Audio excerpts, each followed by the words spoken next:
All right, look at that. You gotta have that sun glare right there, bro.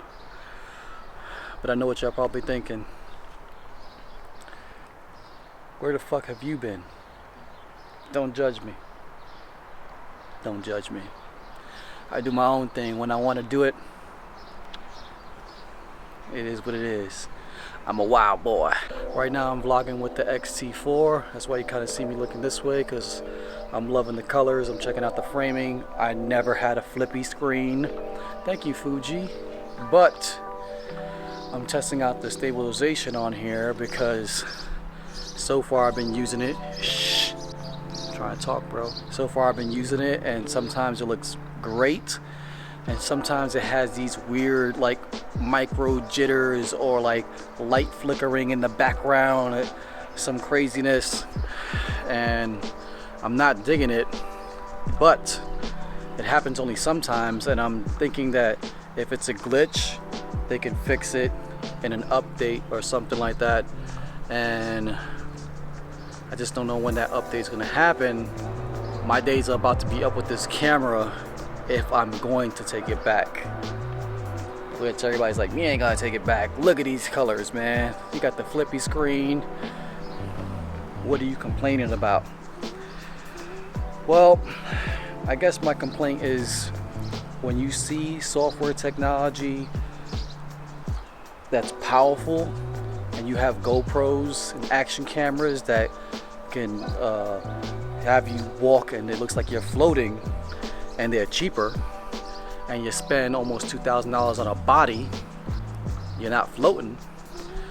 But then people say floating looks fake. You don't want floating on everything. Stabilization is supposed to only cure, your micro jitters for your hands.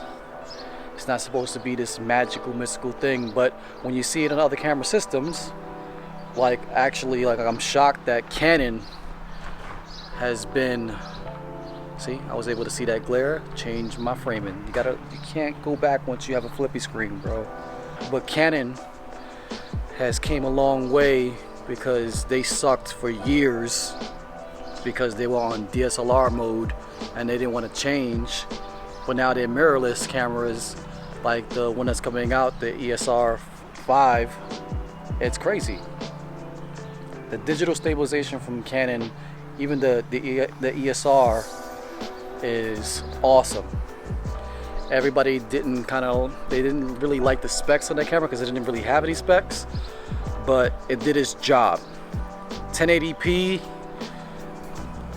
focused and a digital stabilization, and it was on.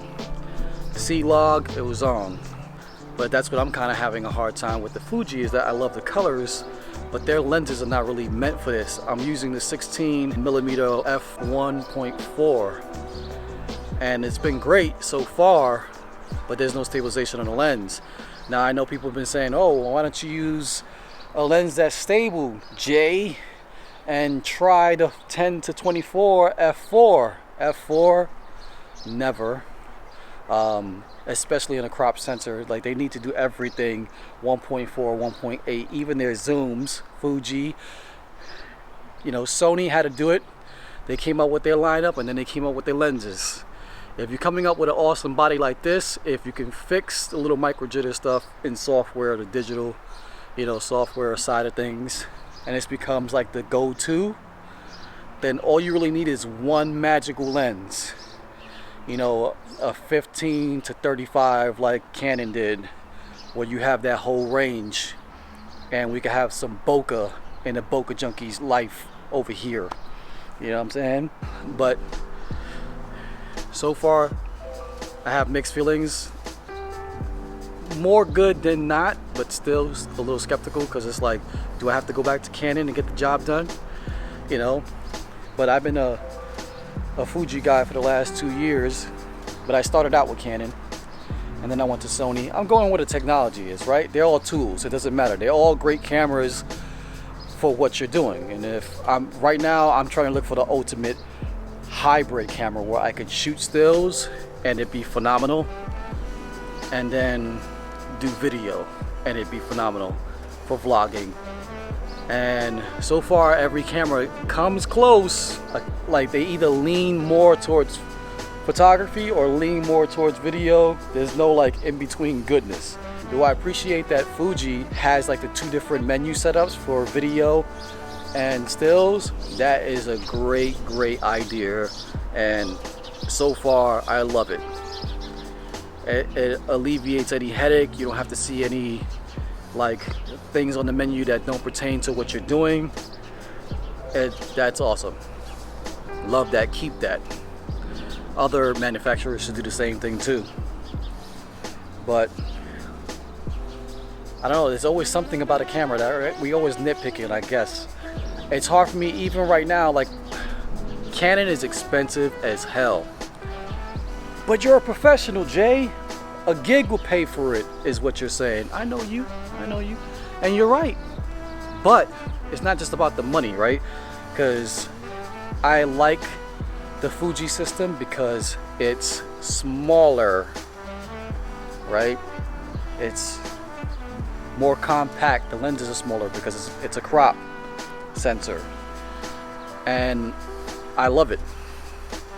Once you get used to a camera being small and efficient and your bag is packed and your back isn't killing you and your wrist ain't killing you. Like if I go back to Canon, even with their mirrorless cameras, they're beefy. Their lenses are huge, but they say there's no way around that. And that's okay, cool. I guess you gotta make your sacrifices. So the question is, do I sacrifice for a big doofy lens and a bigger camera and less stuff in the book bag? Or do I stay with a smaller system? And I want to stay with a smaller system. That's my preference for photography and video, but it's got to give me all the bells and whistles as well. And one of them is the stabilization, and I was super pumped that they came out with the xt4 with a flippy screen, and they're giving that. It's just some footage I had, it does this weird like jump. I don't know, it just looks crazy. So right now I'm filming this with a Joby GorillaPod to add more weight, but you know, I was exercising today and my arms are struggling even with this right now, like just walking back and forth. So I don't know, maybe I'm lazy, maybe I'm not built for this, but it is what it is. This is real life experience with this camera. I did another video vlogging with the xt4 and said I didn't really care about the stabilization like that, and I really still don't. You know, I have this thing all the time where it's like, well, what are you doing? Are you walking all the time when you're vlogging? No, I'm actually not. But it also depends on where you are. Right now I'm in Chicago, but when I go to New York and I'm in a city, that urban environment, I'm walking around constantly. And so do you want a big doofy camera walking around looking crazy? No. I mean, even this is a small setup, but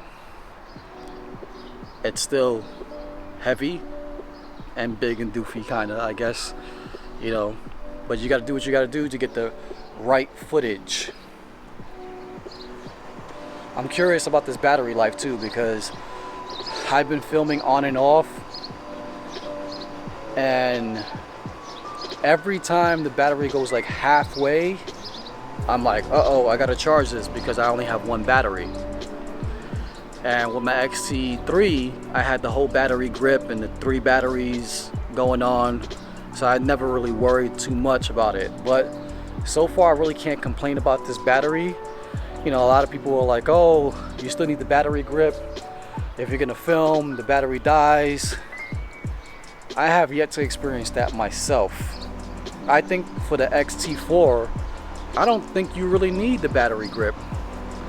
Unless you were on some like super, like I'm gonna do a music video, it's gonna take me 2 days, or a day I should say, and I don't want to be worried about the battery or switching batteries. That's when you get something like that. When you have a gig like that that's gonna pay, you know, pay out, and then you don't have to stress about those things. But if you're vlogging, if I was vlogging right now and I was out and about in the world, there's nothing to have a battery or two in your book bag or in your pocket.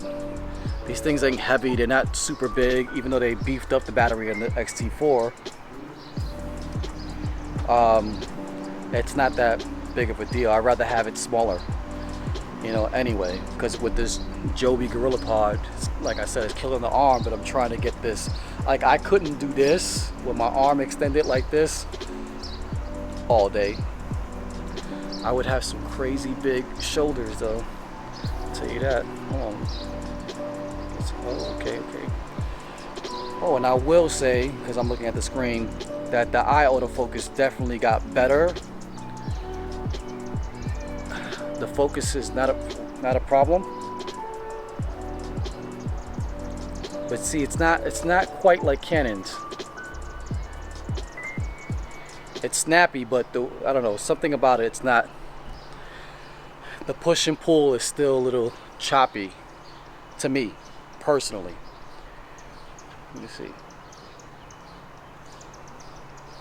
See, sometimes it works, sometimes it doesn't, I don't know.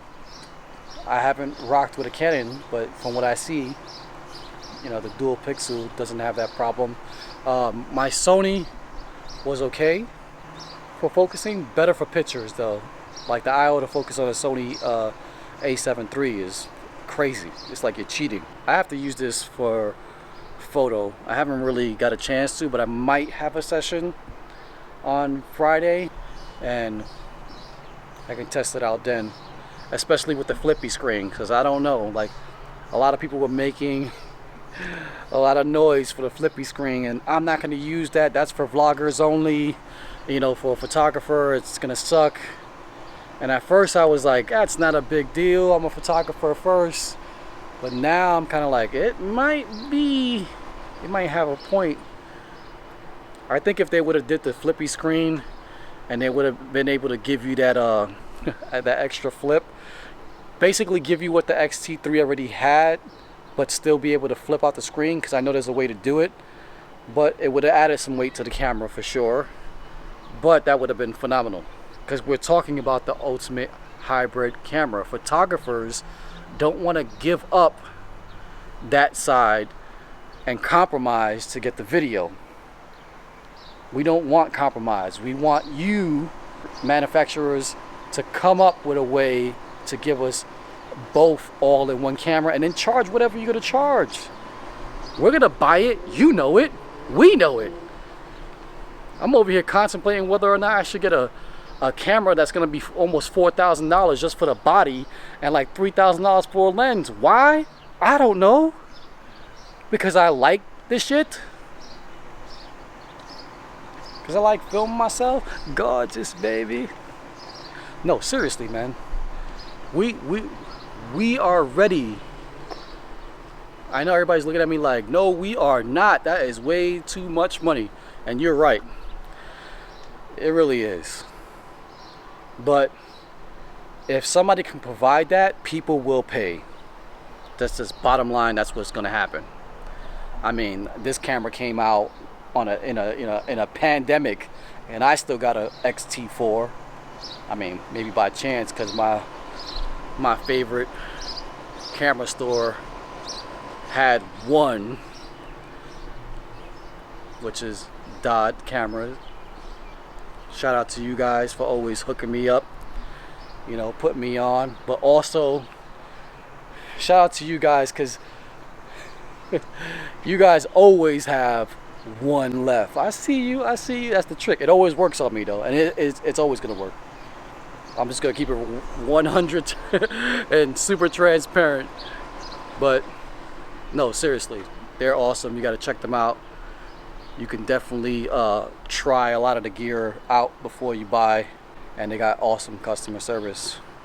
So like, let's say like if I was shooting with this camera that I bought from them and it fell, something broke, it didn't work, I can go back to them. They would hook me up with another camera of the same xt4 or a Canon or whatever, and make sure that I got to finish my gig, which is great. I don't know, what do you guys think?